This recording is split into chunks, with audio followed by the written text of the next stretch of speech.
Amen. Let's encourage Pastor Christine. Let's encourage her. Let's encourage her. A clap offering to the Lord now. That was for Pastor Christine. To the Lord. To the Lord. To the Lord. To the Lord. Praise ye the Lord. Good afternoon, everyone. My honorable women of faith, I salute you. It's a good time to be in the presence of the Lord. I'm so excited. I'm so happy. I want to say thank you, Lady Pastor, for this opportunity to share. I really appreciate it, and I don't take it for granted. So, we are women of substance, women of faith, women of valor, women of any good thing you can think of. Yes. So, I'll be looking at a woman in the Bible. You know, sometimes when we speak of women in the Bible, there are some names that pop up. Please, can we mention some names that pop up in the Bible? Sarah, you know. Eve, you know. Ruth. Esther, yeah. Ruth. Naomi, yes. Mary. Okay. There's one woman. Deborah. There's another woman. Lydia. Oh, a round of applause for Sister Tonya. That's where we are going. Please, a round of applause for her. That's where we are going to. We have landed. Yes, want to look at the life of Lydia. Personally, and this is a true confession, even though I've been in church all my life, I've never really thought Lydia was a prominent name. I've never even thought it was a name in the Bible until about, I think 3 or 4 weeks ago, when Lady Pastor was saying we're going to be looking at women. Esther, I want to talk about Lydia in the Bible. And I said, Lydia in the Bible? Where have I been? I've been in church all my life. You know, and Lydia, it doesn't really pop up. And really, in our lifetime also, that's how many of us are also fulfilling purposes, even in reality. And our names are not in people's faces yet. And so, I want to just let us close our eyes and pray that even as I share, I pray that the Lord will open our eyes to also find purpose in our own journey as we look at the life of Lydia briefly. Heavenly Father, we thank you for a day like this. We bless your name. We give you thanks. We give you praises. Thank you for calling us to be women. Thank you for making us to be women. Thank you for counting us worthy to be used as your vessel. Lord, even as we go into the word, I pray that you open our eyes, open our hearts to see beyond the letterings of your word, to hear beyond what I'm saying, that every woman will be ministered unto, and we'll all not go home the same way we have come, in Jesus' name. Amen. So this amazing woman, Lydia, was a businesswoman. She was one woman that sold expensive clothes. You can categorize what she sells as what we call Swiss lace of today. So my people from Nigeria will come all the way from Nigeria to buy expensive Swiss lace. So Lydia was a woman that deals in purple clothing. And back in the days, purple clothing were meant for royalties. It wasn't for everybody. So Lydia was that one woman that was selling it faithfully in her own corner. And one thing, while I was researching, that was interesting about Lydia was that even though she was born in, we are going to look at that scripture, in Cyprian, she was living in Philippi, which means she was a diasporan. And I want to believe that most of us women here today, we are diasporans. And sometimes we like to feel that if we are back home, we probably will be doing better than what we are doing. But it's a lie. We are fulfilling purpose here, and we can still fulfill purpose. We can do better. You know, because sometimes I often would think that, oh, if I was back home. No. This Lydia was doing business in a strange land, and she was prospering. She was not only prospering, the Lord find her to be used. So I would like us to open to the book of the Acts of the Apostles. Please, if it can be projected, the Acts of the Apostles, so that we'll just take it from there. The Acts of the Apostles 16. Acts of the Apostles 16. And I'll read from 11 to 15. Yeah. And it says, therefore, So I also want to digress. Apostle Paul, we all know Apostle Paul. He was formerly Saul. He was against Christ. And then when God arrested him, he was one of the apostles that did marvelous things in the ministry of Jesus. So we were meant to know that he was going from places to places. So that's what I'm going to be reading. Therefore, losing from trials, we came with a straight course to Santosia, and the next day to Naples, and from thence to Philip, which is the chief city of that part of Macedonia, and a colony, and we were in the city abiding certain days. And on the Sabbath we went out of the city by riverside, where prayer was once being made. And we sat down and spoke unto the women, which resulted into this. And a certain woman named Lydia, a seller of purple of the city of Thyatira, which worshipped God, heard us, whose heart the Lord opened, that she attended unto the things which were spoken of Paul.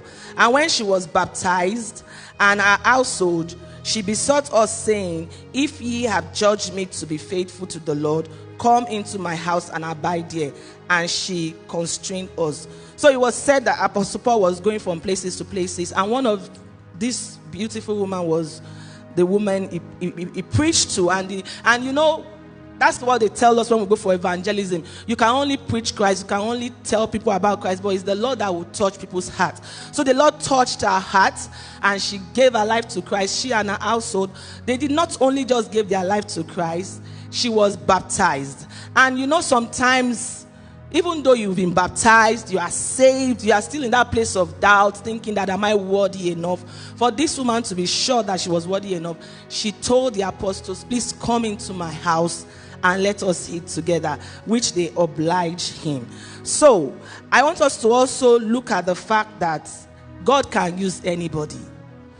Even though God needs people in the mission fields, he needs the pastors, he needs the prayer warriors, he still needs you. He needs you in your workplace. He needs you at your business place.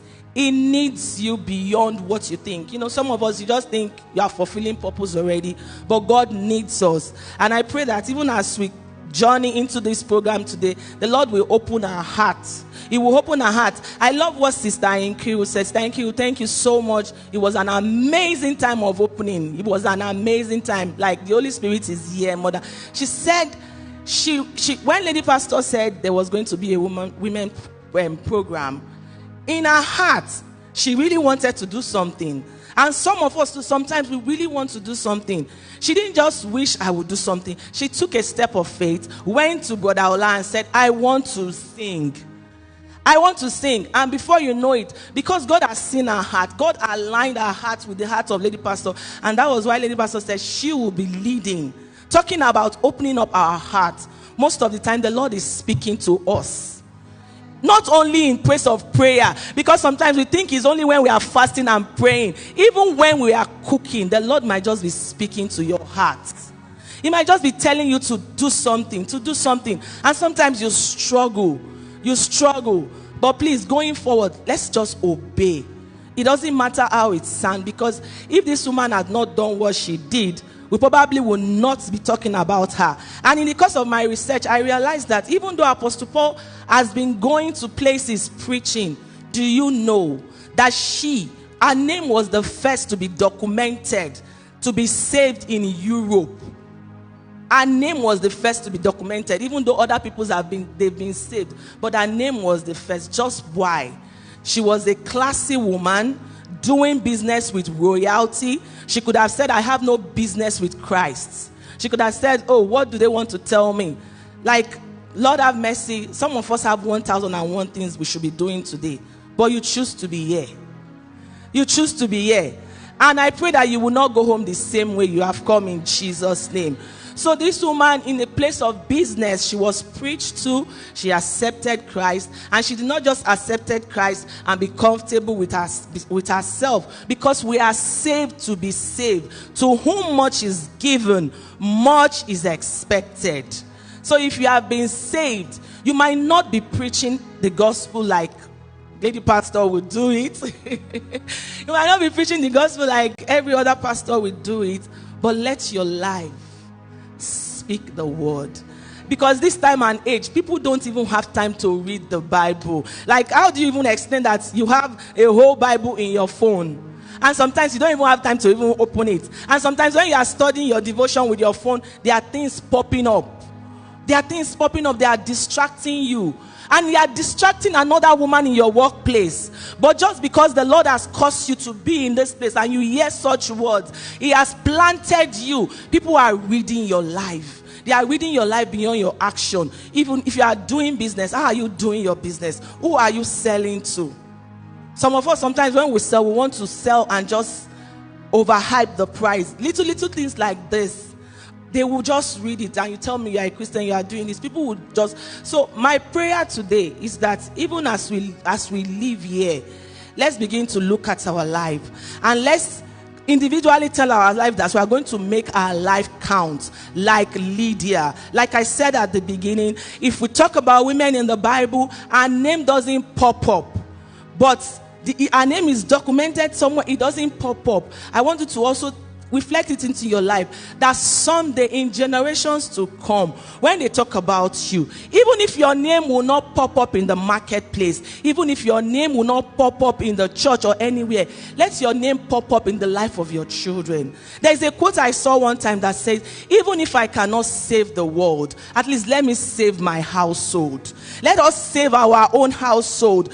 These children that the Lord has put in our hands, let us save them. Because if we can bet good children, we are sure that the generation ahead will be better. Like we see the things happening in the world today. Even if you have taught your children the Bible, you have done everything doable, you have shown them the way of the Lord, there are so many distractions. I want us to take it as a point of reference to make our generation call us blessed. Let's make our generation, our children, even if our name will not pop up in the marketplace, that's the focus for me. Let our names pop up in the life of our children and let it be of something of good. Then finally, Lydia, like we say, is a businesswoman. And for every woman is an entrepreneur.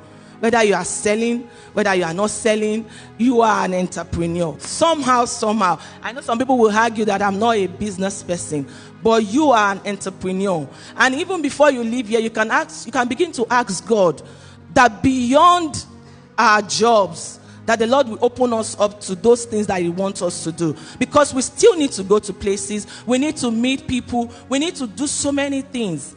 And one other last thing I want to talk about that Lydia was known for, I've said it before, is hospitality.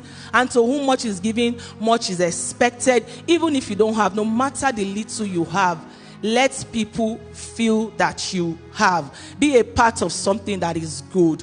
So, women, I want us to rise up. Let's begin to pray. I want us to pray and ask God to give us a heart like that of Lydia. To give us a heart that will open up to strangers.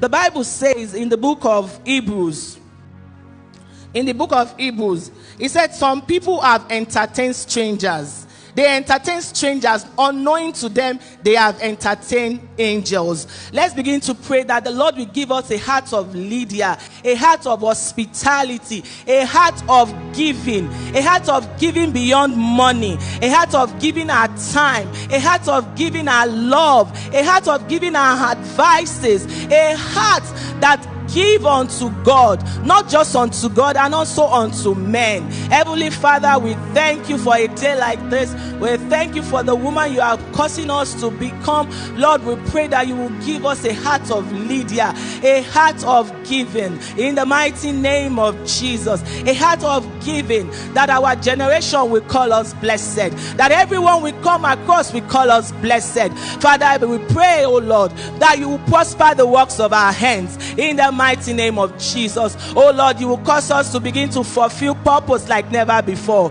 In the mighty name of Jesus, we come against every frustrations among women. In the name of Jesus, we will not be frustrated. We will continue to thrive. We will thrive in our businesses. We will thrive in our career. We will thrive in our family life. We will thrive as a woman. We will thrive as a mother. We will thrive as a daughter. In the name of Jesus. Oh Lord, you prosper the works of our hands. The works of our hands will be prospered. In the name of Jesus, we begin to expand in our career. We begin to expand in our businesses. We begin to grow from glory to glory. We begin to grow from glory to glory. Our names will not be forgotten. In the mighty name of Jesus. Father, we thank you. Malebo shakante liba sokatabaye. Riba zeke liba shankatabaye. Matua kalekebo sakita ya karabasha. Mankali kolabo zakintaya. Rikata lembo shinga darabaye. Our names will not be forgotten. We will not occupy space for nothing. In the name of Jesus. In Jesus' mighty name we've prayed. I want us to say this to ourselves. Say, I am relevant. My seat will not be vacant. I will fulfill purpose. My generation shall call me blessed. I will not miss heaven.